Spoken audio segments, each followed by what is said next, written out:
If Pac was here, who you think the girl would have been with? In a shocking turn of events, baffling new evidence has come to light that has all but confirmed that Z and Diddy performed the hit on Tupac. But why? What is this evidence? What possible motivations could they have had? Well, the short answer is that the reasons are more concrete than you think. You'll be shocked to learn what really happened, so watch on. Rumors have been circulating that rapper Jay-Z was so jealous of Tupac Shakur that he wanted to get rid of him so he could take his place as the top rapper. Recently, new evidence has been discovered that seems to support this claim. Billboard magazine recently named Jay-Z the greatest rapper of all time, while Tupac didn't even make it into the top 3. This caused fans to question whether Jay-Z bribed or manipulated his way to the top and whether Tupac's death played a role in his rise to success. Insiders have pointed out that Jay had a lot to gain from Tupac's death, adding fuel to the speculation. But did he have a hand in getting rid of Tupac Shakur? Well, according to Big Jip from Goody Mob, there's some serious tea to spill on this topic. Who would do it the most? You still can't act. You can't do no movies. You can't do what Pac was doing. Come on, how can you be better than Pac? You one-shot Charlie. Jip recently sat down with Art of Dialogue and spilled some piping hot tea on what could have gone down. He thinks that if Tupac was still alive today, Queen Bey herself would be in a romantic relationship with him, not her hubby Jay-Z. Jip explained that Tupac had a natural edge and swagger that Jay-Z just couldn't match, and that's the only reason he's ranked higher than Tupac on the greatest rappers of all time list. But let's be real, you can't beat the heart that Tupac brought to the game. The only reason why you inching Jay past Tupac is because he got goddamn Beyonce. Jip reasoned. You take Beyonce away then SHT, bar for bar, yeah, he might rap better than Pac. But Pac came with the heart. That's different. That's just different. You can never beat the heart, bro. Jip even compared the difference in their styles to the legendary basketball players Michael Jordan and LeBron James. Jordan was technical, but LeBron was a straight-up goon. And just like that, Tupac had that same gangster edge that Jay-Z could never match. Just like the difference between Jordan and LeBron, Jip continued. Jordan, technical. That MFer technical. LeBron, gangster, goon shit. Two different styles. If Pac was here, who do you think the girl would have been with? But that's not all. Jip also thinks that if Tupac was still with us, he would have smoked everything walking. The man was a triple threat, and nobody can deny his impact on hip-hop. And let's not forget, he was branching out into acting at the time of his death. Can you imagine what he could have accomplished if he had lived? But here's where things get really interesting. Jip claims that Tupac had a way with the ladies, and if he was still alive today, he would have gone after Beyonce just like he went after Jada Pinkett, Faith Evans, Aaliyah, and Lisa Left Eye. And let's be real, if Tupac wanted Beyonce, he would have gotten her. Nobody ever recorded as fast as him, put out as many songs as him. And baby, the girls didn't love you like that until you got the money, man. Now, don't get it twisted. Jip says, and all about just saying to you is just like you went after the #1 girl in the game, he would have went after her too. That's all I was saying. And all I'm saying is he was a phenomenon before the industry understood what he was. He was a rapper that was trained in acting. So personally, he came with a skill that we didn't even have in the game at the time.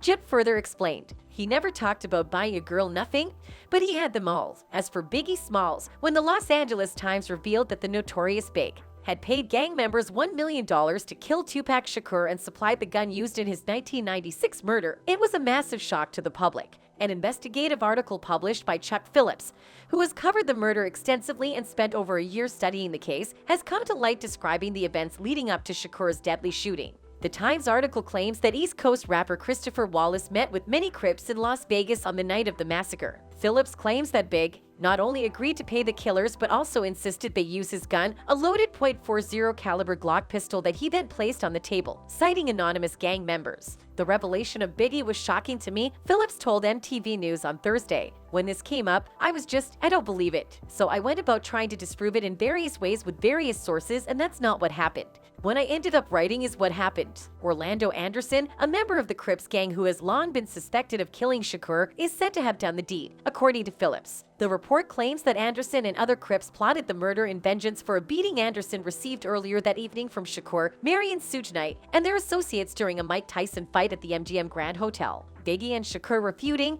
and Phillips claims Biggie told the Crips he wanted Shakur dead, so the Crips plotted to kill Shakur and collect payment from Biggie. Biggie's alleged ties to the gang arise from the fact that his record label used Crips as security guards. However, Sean P. Diddy Combs, the rapper's best buddy and Bad Boy Records boss, rejected the allegations. If you go back to my stories that I wrote prior to this, I never believed hardly anything about feud, Phillips said. People kept telling me it was serious, and I didn't believe it. But apparently it was. Phillips claims that the information in his piece about the Notorious Big comes solely from his interviews with members of the gang, despite also drawing on police affidavits and other evidence. According to Phillips, as far as I know, no police ever interviewed about this crime when he was alive or anybody or people he knew. Phillips searched through videotape footage of the boxing event held at the MGM, the same hotel Biggie was purportedly staying at, in an attempt to independently confirm that Biggie was in Las Vegas, but he did not find the rapper. In addition, he called Biggie's mom, Valletta Wallace, whom he had been friendly with during his investigation into the rumors surrounding Biggie's death, to verify the rapper's alibi.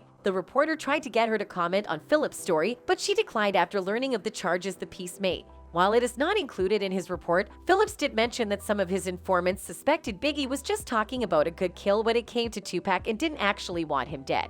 In the rap world, some people are real and some people aren't real, Phillips said. The people who did this murder are real, and the people who killed Biggie are real, and those aren't the only people they have killed. It's a different world. So when this thing went down, it was a matter of pride. He couldn't say, "I didn't mean it." In Phillips' article, he noted that a handful of thugs and East Coast rap associates were with Big. At the meeting with the Crips, when asked if there were specific names his sources mentioned, Phillips responded, "Not that I'm willing to talk about." Phillips said that at least one of his sources was present at the meeting with Wallace, but he refused to specify whether or not any of his sources were among the 4 Crips in the white Cadillac who carried out the drive-by shooting he portrays in such detail. "All I'm going to say is that I think I have very good sources on the story." Part 2 of Phillips' story delves into the policing process surrounding Shakur's death.